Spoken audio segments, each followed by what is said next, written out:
Welcome to the first of 4 tutorial videos covering the steps for modeling and improving your existing grinding circuit using Streamline.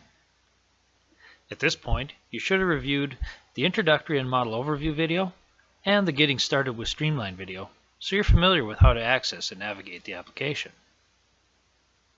I'll start with the reverse circuit demo available in your Streamline account. We'll use this demo to show you the process of putting Streamline to work.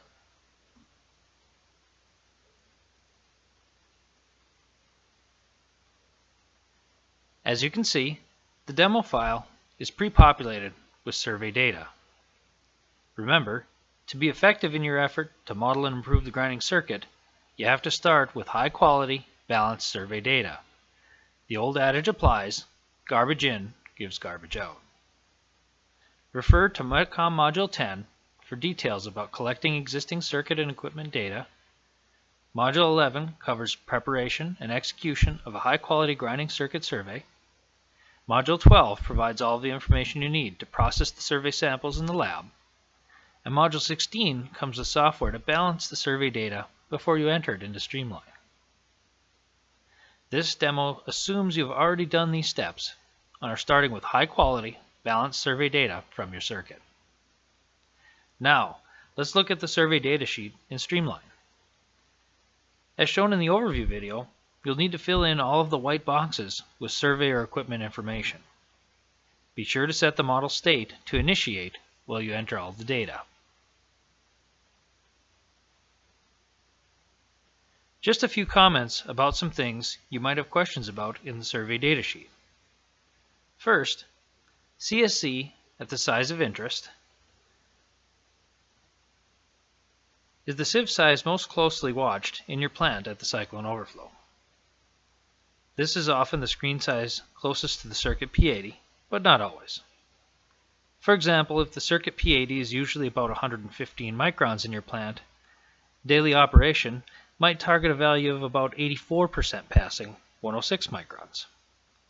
Selecting 106 microns as the CSE size of interest will make Streamline calculate CSE at 106, the sieve most commonly talked about at your operation.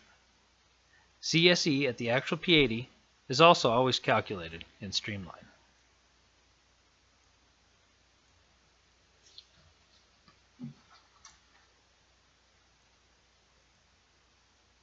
Second, the cyclone and pumping system information needs to be entered as it was recorded during the survey.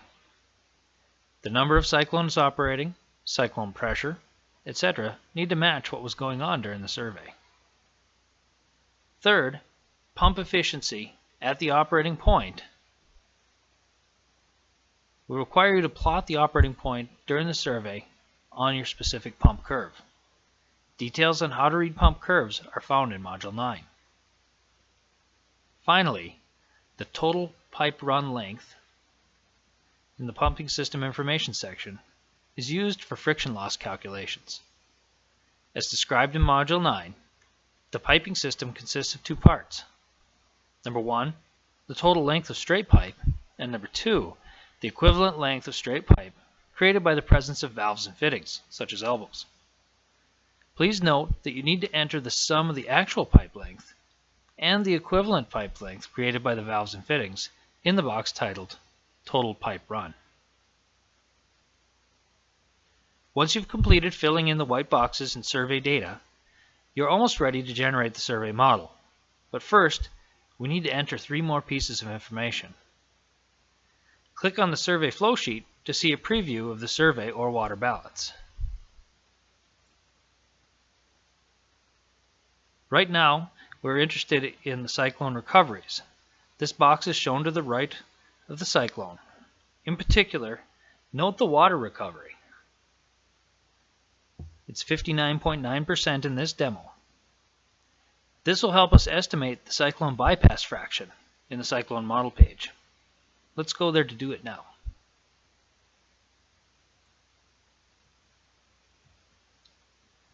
Scrolling down in the cyclone model, you can see a white box for bypass. You'll need to estimate the survey cyclone bypass fraction here so the corrected cyclone curve can be calculated.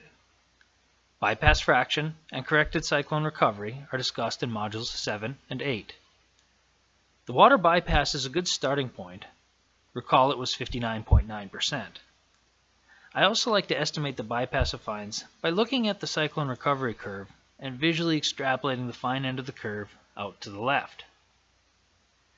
By my eye, the fines bypass looks to be about 52%, so that's what I'll enter in the bypass fraction box. This completes the survey cyclone model. Finally, we need to wrap up the pump model by entering a couple of key values. Click on the pump model box and look at the slurry velocity and friction factors. You'll see these two boxes are white, meaning you need to fill in a value. Again, all details about the calculation of total dynamic head, or TDH, are given in Module 9. So if any of the terms or calculations in the pump model are unfamiliar, be sure to refer back to Module 9 to refresh your memory. Okay, to the right, you see two green boxes giving the values from the table. These are the closest values for the survey conditions, and it picked it from the table, just like you would have done manually in Module 9. In some cases, slurry flow in your plant may be too high or too low for the values of slurry flow and friction factor in the tables from Module 9. The first thing I would check here is the survey inputs. Make sure your flows and pipe diameters are correct. If the table value still says out of range, then you'll have to make your own estimate of slurry velocity and friction factor. I suggest looking at the tables in the module at this point. Also note that in the pump model, the units for slurry velocity and friction factor stay in metric regardless of the units you're working in. This follows the convention of the module, convention of Module 9. Required correction factors are applied in the background, so no need to be alarmed. TDH is always calculated in meters of slurry and streamline, even if you're working in US units out everywhere else. So let's enter in the table values, 2.73 and 2.50. Okay, now it's time to finish up step 1, which is creation of the existing circuit model. We'll return to the survey datasheet. We need to scroll down to model state.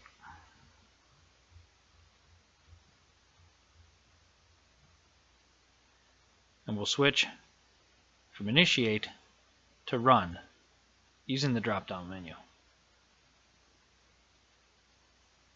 If all's gone well, the survey model is now complete. Let's click on Survey Model, going back up to the top navigation bar to see how it looks. And there it's calculated. Here the table on the left shows model size distributions for each stream. Below each set of stream size distribution is the model dry solids flow rate, in this case in metric tons per hour. This set of model data has been generated in the following manner. I'll click on the flow sheet so you can follow along as I explain.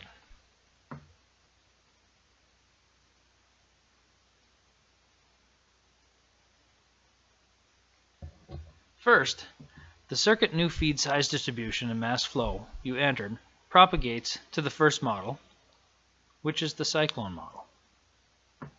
Recall, the cyclone model is simply a size-by-size separation of the cyclone feed, which sorts the stream into overflow and underflow. The underflow reports to the ball mill, which is represented by the ball mill model. The mill model is described in detail in the introductory video, but essentially it calculates what the ball mill discharge size distribution will look like for a given feed size distribution, mill power, and solids flow rate. For the reverse circuit demonstrated here, the ball mill discharge is then added to the new circuit feed. This completes one iteration of the model. A new cyclone feed stream is calculated by adding the new feed and the ball mill discharge, and starts iteration 2, where the feed goes up to the cyclone model splits the stream, feeds that new size distribution and flow back to the mill, and so on and so forth. These iterations continue until a steady state is reached, and further iterations no longer appreciably change the characteristics of each stream. Let's return to the survey model sheet so we can see the results of the iterative process just described. Again, model outputs on the left table, and the table to the right contains the balanced survey data you entered in the survey data sheet. Here you can compare the two and see how well the model matches the input data. If the input data is well balanced and comes from a high quality survey, the model should match the survey data perfectly. Below the tables, the size distributions for each stream are plotted. Use the drop-down menu on the left to choose which stream you'd like to visualize. Circuit new feed,